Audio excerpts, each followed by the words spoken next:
What's up guys? Good morning KSA. Ayan, so for today's video, dito ako sa labas ng aming planta.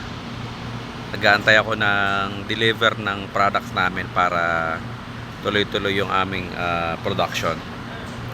So for the meantime, may kunti na lang akong natitirang products dito para i-produce. So di ko alam kung anong oras matatapos ang itong products na to, at saka kung anong oras darating ang stocks namin. So yan, medyo parang sandstorm ng konti ngayon dito sa Algany, Saudi Arabia guys.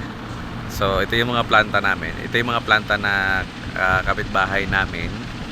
Ayan, ito ay stock room ng mga paminta, tapos kung ano-ano pa.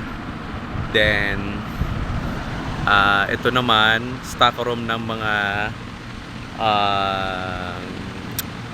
mga nuts. Itong building na to.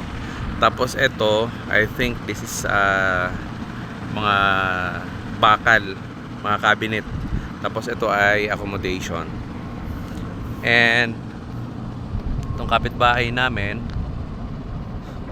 ito kasi bakante pa to eh. Ito di ko alam kung anong laman ng dalawang to. Yan. Tapos ito yung sa amin. Ito yung sa warehouse namin na may isang machine dyan sa loob. Tapos yan, ito kasi mga bag na big bag ang laman ng mga nandiyan. Di ko alam kung anong loob niyan. So yun, medyo puro planta lang talaga dito sa lugar na to. At may mga ginagawa pa doon. Tapos yung accommodation ng mga nagtatrabaho dito ay nasa kabilang area lang din. Algania din naman yun. So yun lang guys.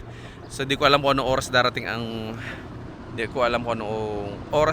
ang stock namin.